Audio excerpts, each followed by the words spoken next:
అంతరిక్ష పరిశోధనలు ప్రయోగాల్లో సత్తా చాటుతున్న ఇస్రో అత్యంత ముఖ్యమైన మరో ప్రయోగానికి సిద్ధమైంది. అదే 2027లో చేపట్టే గగన్యాన్ మిషన్. ఈ మిషన్కు సన్నాహకంగా శుభాంశు శుక్లాతో పాటు మరికొందరు వ్యోమగాముల్ని అంతర్జాతీయ అంతరిక్ష కేంద్రానికి పంపుతోంది. ఈ బృందం అంతరిక్ష కేంద్రంలో ఏ అంశాలపై పరిశోధనలు చేయబోతుంది, ఏ అంశాలపై అధ్యయనం చేయబోతుంది అనే విశేషాలు మనకు తెలియజేసేందుకు డాక్టర్ ఉమామహేశ్వరన్ గారు మనతో పాటు ఉన్నారు. ఆయన ఇస్రోలో 35 ఏళ్ల పాటు వివిధ కీలక హోదాల్లో పనిచేశారు. అలాగే హ్యూమన్ స్పేస్ ఫ్లైట్ సెంటర్ డైరెక్టర్గా పనిచేశారు. ఈ శుభాంశు శుక్లా బృందాన్ని ఎంపిక చేయడంతో పాటు వాళ్లకు శిక్షణ ఇవ్వడంలో అత్యంత కీలకంగా వ్యవహరించారు. ఆయనతో మాట్లాడి మరిన్ని విశేషాలను తెలుసుకుందాం. నమస్కారం ఉమామహేశ్వరన్ గారు. నమస్కారం. Thank you for giving this opportunity to ETV. Thank you very much for inviting me also. India is sending its astronaut after 41 long years. Why such a huge gap between these two missions? Yeah, it's a question which I think many of the people may be wondering.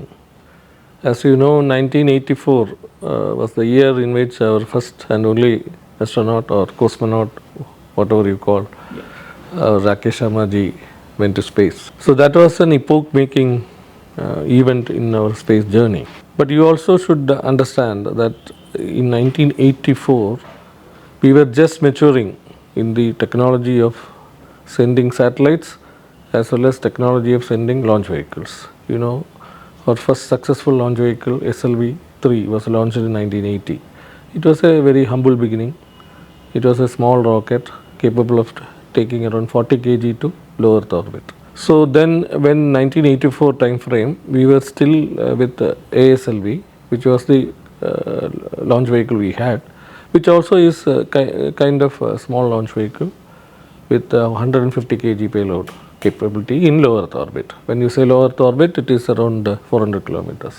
This is a scenario. So when in 1984, after sending Rakesh Sharma to space, we were in a, if we really want to send our own Indian to the space, we need capability to launch, which we didn't have. So that is a primary reason. Otherwise, we have to depend on somebody else. We were more, I would say, inclined to say that let us build our own technology ourselves and then send our own people from our own land.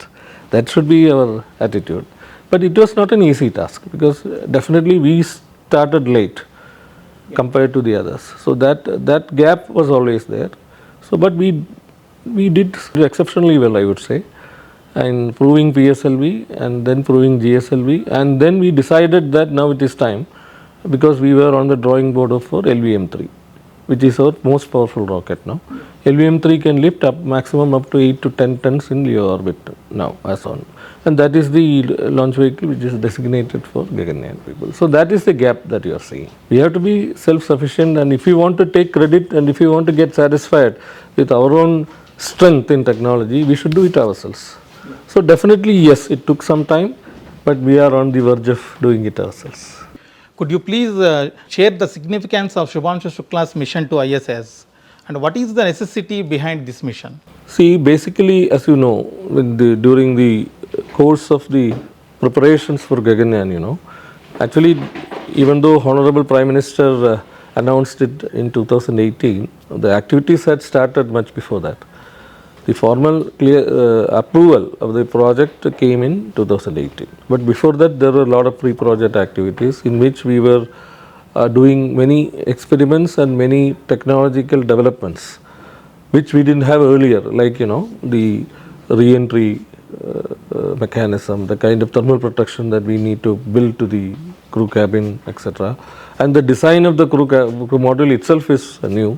And all the more important was having the environmental control system, which is absolutely essential to keep the human alive in the and kicking in the crew cabin. So these developments were already on. So along with that, we also decided that it is time that we need to start preparing, sending our own people, for which we need to select and train our own people. That is basically Gaganyatris, as we call them now.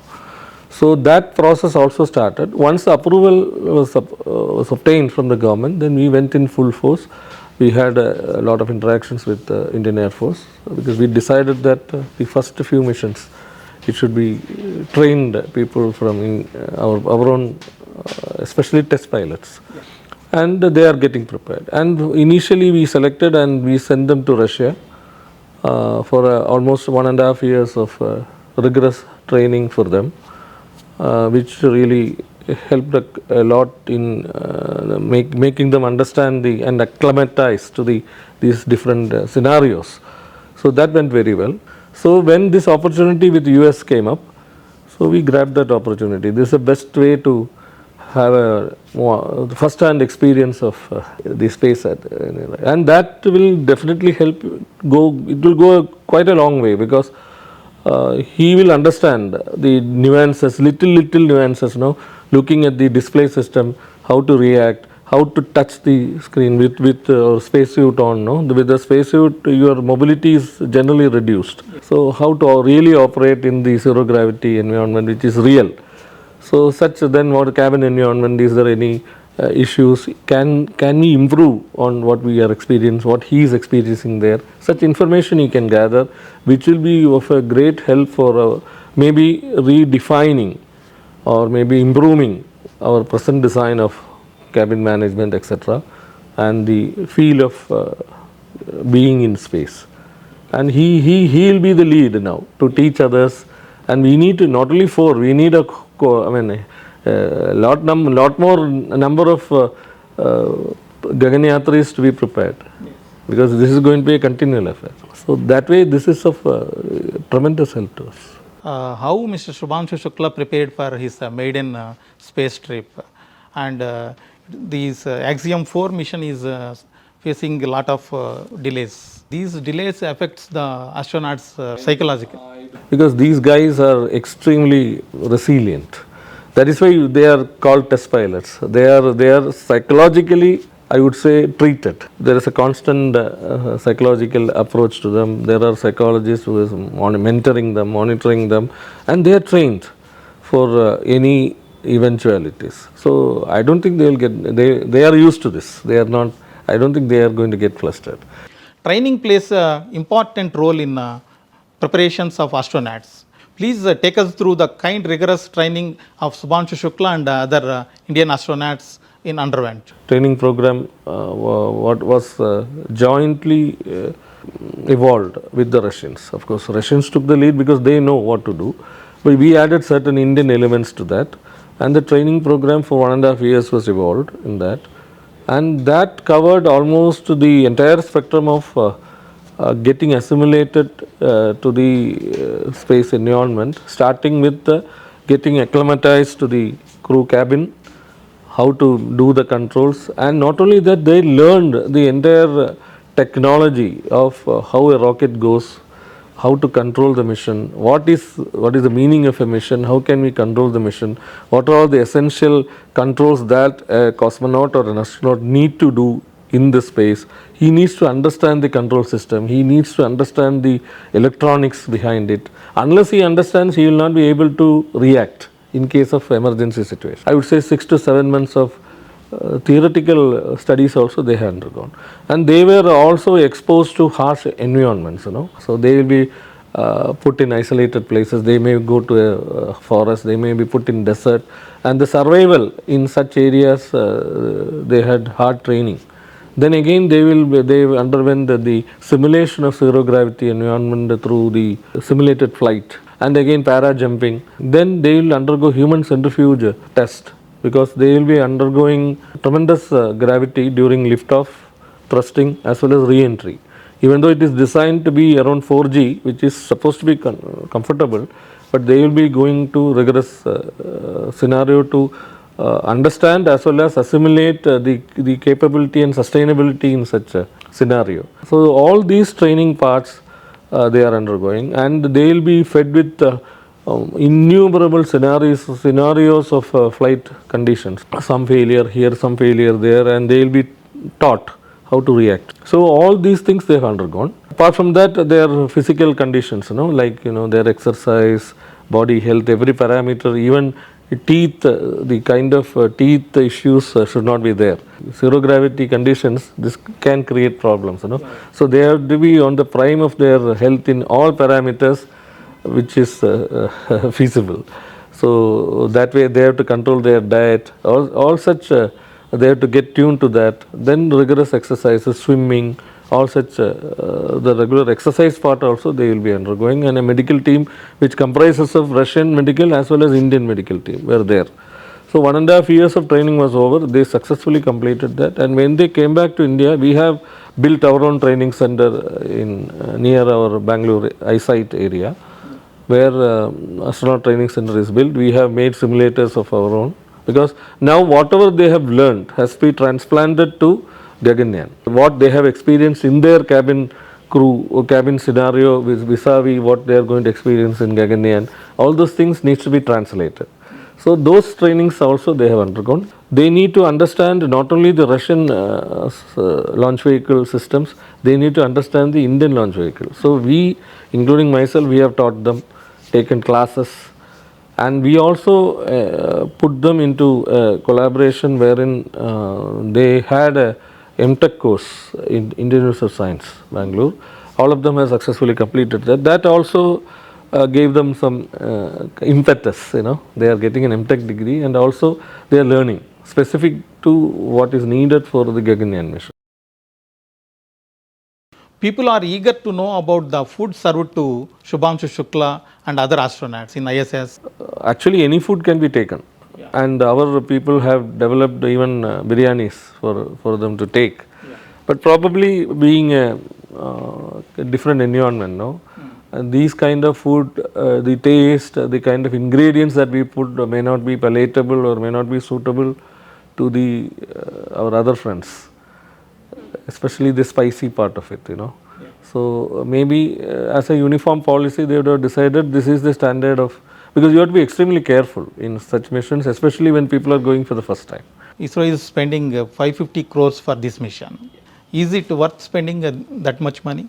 See, the advantage that you get by sending, I already told you, no, the kind of inputs that you are going to get, the kind of survivability experience that you are going to get, it cannot be replaced by any other simulation or anything like that. To that extent, we gain quite a lot. The psychological part, you are staying for 2 weeks with 4 people, you don't know earlier, and how to adjust, how to accommodate, all these things are part of learning and surviving, right? So all these things are involved. So it will be a good experience. We only have Rakesh Sharma's experience, which is 40 years back. The conditions have changed, the approaches have changed, the outlooks have changed. So all these things need to be looked into, isn't it? So that extent, spending 560 crores, I would say, is not at all kind of expenditure which we need to worry about. It is less costly than even sending a satellite, and the kind of interactions, the kind of diplomatic advantage, diplomatic relations, the kind of technical exchange that we get, India is going to gain only. So it is absolutely essential as a technological power that India is already become and aspiring for more. So to that extent, it is, I would say, it is nothing.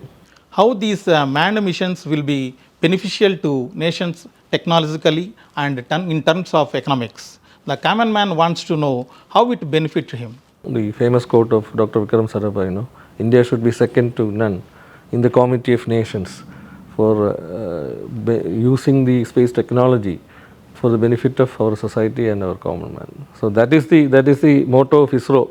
So whatever space has done, it has changed the lifestyle of our society for the better, right? If you take remote sensing part, the remote sensing has revolutionized the way our agriculture is going on, our forestry is going on, how we have stopped deforestation, how we are finding more and more new minerals, how different crops can be grown in a period of 1 year.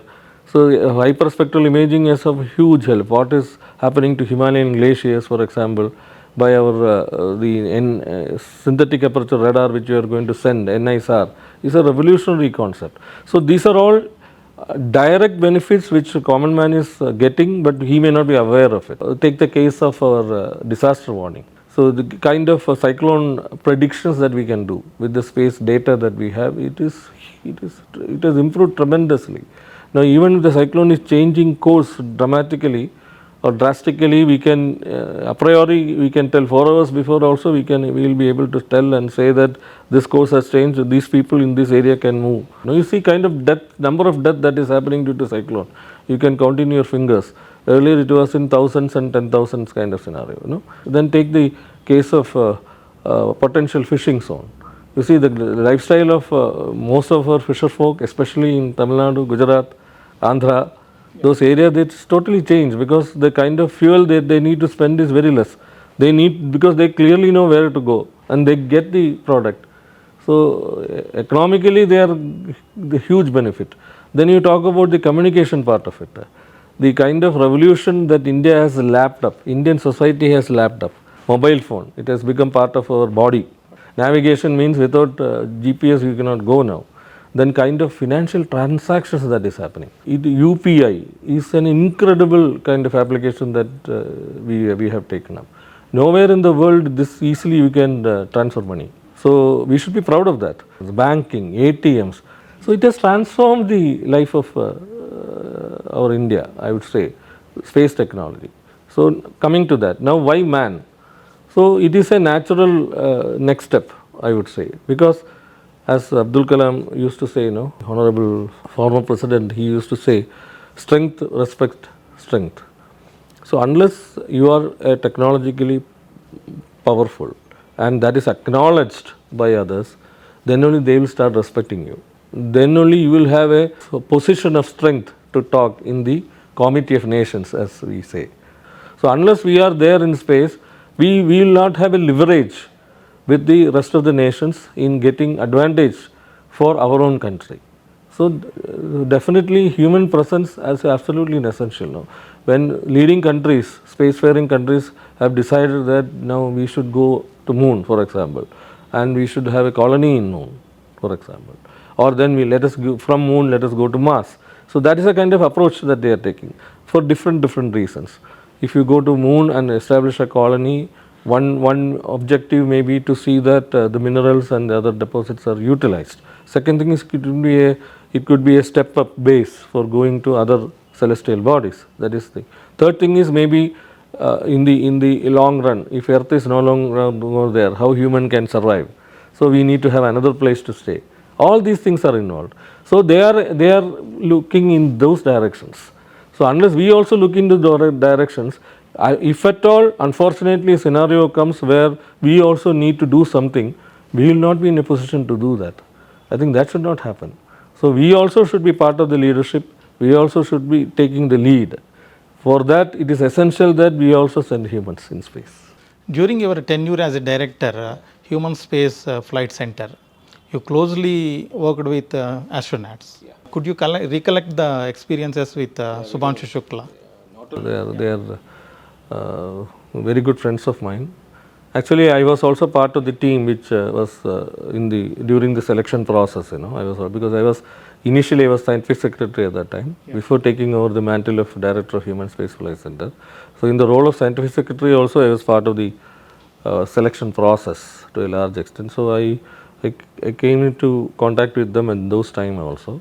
They are extremely smart, extremely athletic, very intelligent, very bright, and very patriotic.